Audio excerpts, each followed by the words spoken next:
Welcome back. Right now, we are looking at the controversy over data centers in communities across the country and right here in the Tampa Bay area. Yeah, those centers are filled with servers and other equipment that power the internet and artificial intelligence. Now, the Pew Research Center says the U.S.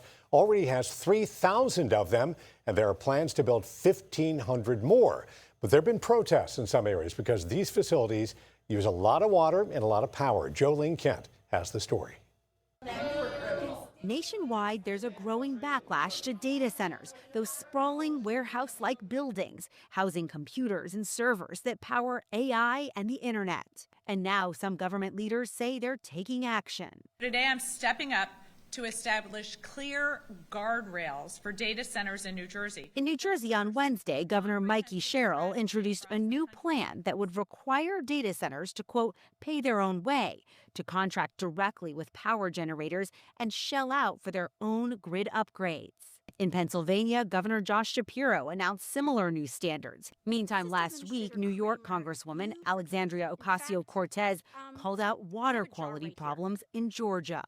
This is the current drinking water in Morgan County, Georgia, right after a data center was constructed. The Meta data center was constructed.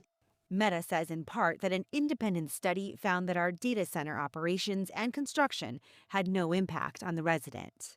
And some tech companies say data centers often bring jobs and revenue into communities. But the mounting pressure comes as 78% of Americans say they're somewhat or very concerned that new data centers being built will send their energy bills up. And one estimate predicts that data centers could use 12% of all electricity consumed in the U.S. by 2028.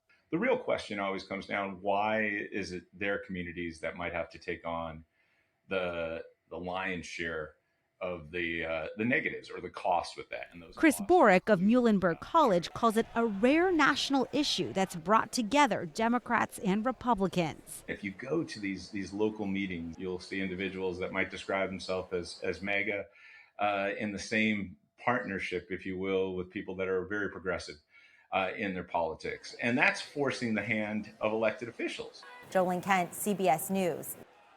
And there are already several data centers in the Bay Area, with several more being proposed. Two controversial projects are happening in Citrus and Polk County. Data centers there are getting major pushback from neighbors. In Citrus County, leaders will vote next month on moving forward with the project. And just a few days ago, they voted to no longer approve any zoning changes that could lead to a data center.